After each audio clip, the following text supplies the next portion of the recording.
Biblical scholars debate ad nauseum those parts of the Bible that might be historically correct, allegorically accurate, or invented for descriptive or illustrative purposes.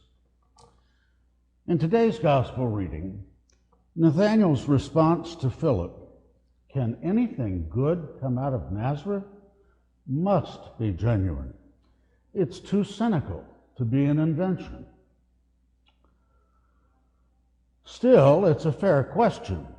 The Times of Israel writes that based on the archaeological evidence, Nazareth was a tiny, off-the-beaten-path, one-camel town.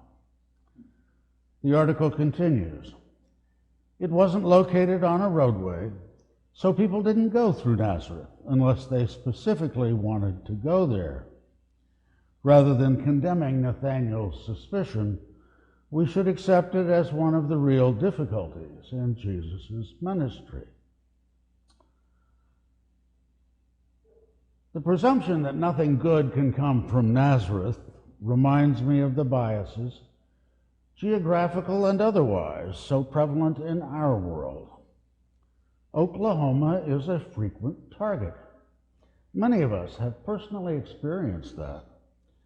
Frankly, moving to Ardmore was not on my bucket list.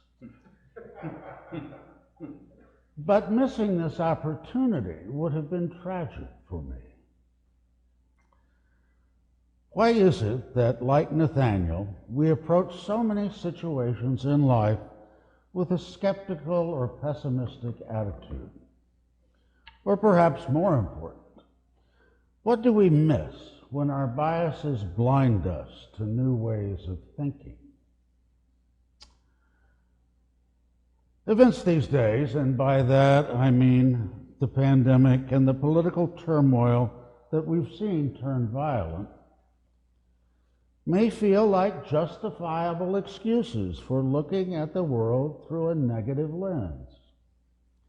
They have colored my thinking, and it's hard to think of any good things about either one, especially for the persons who have become sick, seen a loved one die, or lost confidence in the people or institutions that lead and guide our country. Those are terrible, unfortunate things. And it's reasonable to argue whether our society could have done more to mitigate the consequences. That remains to be determined.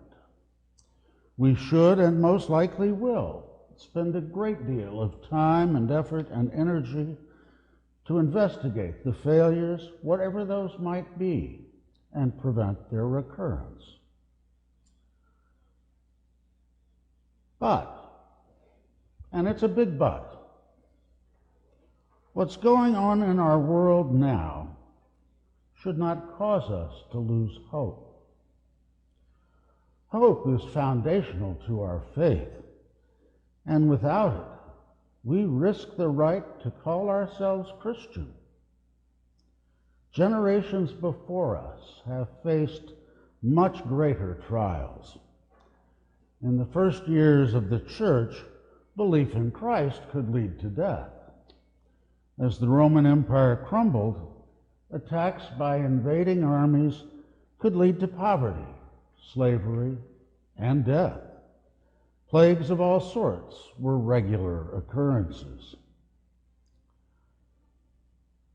Now, that's not to say the issues that we face in church and as a country aren't serious. They are. And I won't minimize them and the pain that they cause. Still, we should ask, can anything good come out of this pandemic? And I believe our answer should be yes. We've learned that new vaccines can be developed in record time. That is truly remarkable. Distribution may still need work, but we are even learning to be more effective at that. We are learning new ways to communicate, to work, to teach, and to learn. The streaming of worship services won't stop after the pandemic, and many homebound parishioners will benefit for years to come. Virtual life won't ever replace in-person interactions, but we've discovered new resilience and adaptivity. Those are all good things. And we've learned the price of inaction and denial.